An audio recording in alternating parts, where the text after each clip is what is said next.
friends, welcome to Spicy Village. ഇന്ന് ഞാനിവിടെ ചെയ്യാൻ പോകുന്നത് ഈന്തപ്പഴം കൊണ്ടുള്ള ഒരു സ്നാക്കാണ്. വളരെ ഈസി ആയിട്ട് നമുക്ക് വീട്ടിൽ ഉണ്ടാക്കാവുന്നതാണ്. അപ്പോൾ അത് നമുക്ക് എങ്ങനെ ഉണ്ടാക്കുന്നതെന്ന് നോക്കാം.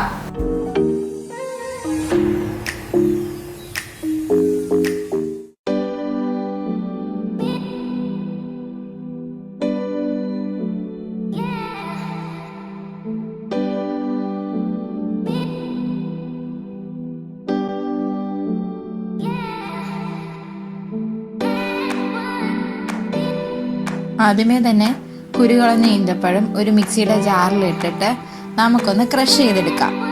ക്രഷ് ചെയ്ത് പേസ്റ്റ് പോലെ ആക്കരുത്, ഈ ഒരു പരുവത്തിലാക്കി വേണം നമ്മൾ എടുക്കാനായിട്ട്. ഇനി ഒരു ചൂട് തവയിലേക്ക് നമുക്ക് 1 ടീസ്പൂൺ നെയ്യ് ഒഴിക്കാം. നെയ്യ് ചൂടായതിനു ശേഷം നമ്മൾ പൊട്ടിച്ചു വെച്ചേക്കുന്ന കാഷ്യൂ ഇതിലേക്ക് ഇട്ട് കൊടുക്കാം. ഇനി നമുക്കിത് ബ്രൗൺ കളർ ആവുന്നവരെ നന്നായിട്ടൊന്ന് റോസ്റ്റ് ചെയ്തെടുക്കാം.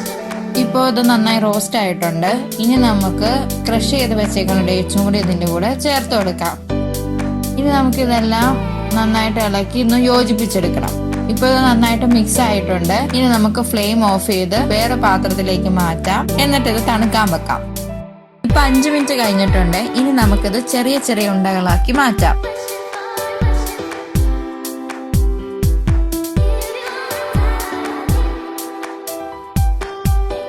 ഇപ്പൊ നമ്മൾ ആവശ്യത്തിന് ഈന്തപ്പഴമൊക്കെ ഉരുട്ടി വെച്ചിട്ടുണ്ട്. ഈന്തപ്പഴത്തിന്റെ കോട്ടിംഗ് ഉണ്ടാക്കാൻ വേണ്ടി 2 ടേബിൾ സ്പൂൺ ഗോതമ്പ് പൊടി, 1/4 ടീസ്പൂൺ മഞ്ഞൾപ്പൊടി, ഉപ്പും വെള്ളവും ചേർത്ത് നന്നായിട്ട് മിക്സ് ചെയ്യാം.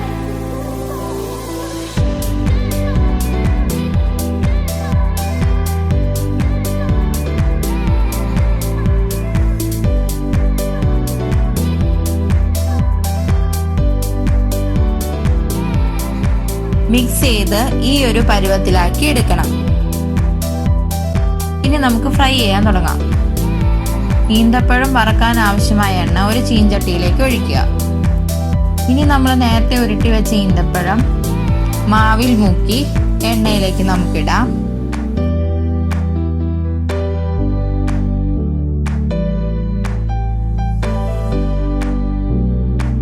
നമുക്കിത് നന്നായി ഒന്ന് വറുത്തെടുക്കാം.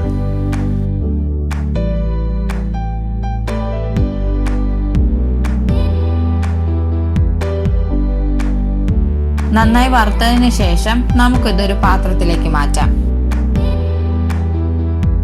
ഇപ്പോൾ നമ്മുടെ ഡേറ്റ്സ് ഫ്രിട്ടേഴ്സ് റെഡി ആയിട്ടുണ്ട്. ഇത് നല്ല ടേസ്റ്റിയും ഹെൽത്തി ആയിട്ടുള്ള ഒരു സ്നാക്കാണ്. വീട്ടിലുണ്ടാക്കി നോക്കി അഭിപ്രായം പറയണം. വീഡിയോ എല്ലാവർക്കും ഇഷ്ടപ്പെട്ടെങ്കിൽ ലൈക്ക് ചെയ്യാനും ഷെയർ ചെയ്യാനും സബ്സ്ക്രൈബ് ചെയ്യാനും മറക്കല്ലേ. അടുത്ത വീഡിയോ കാണുന്നവരെ ബൈ.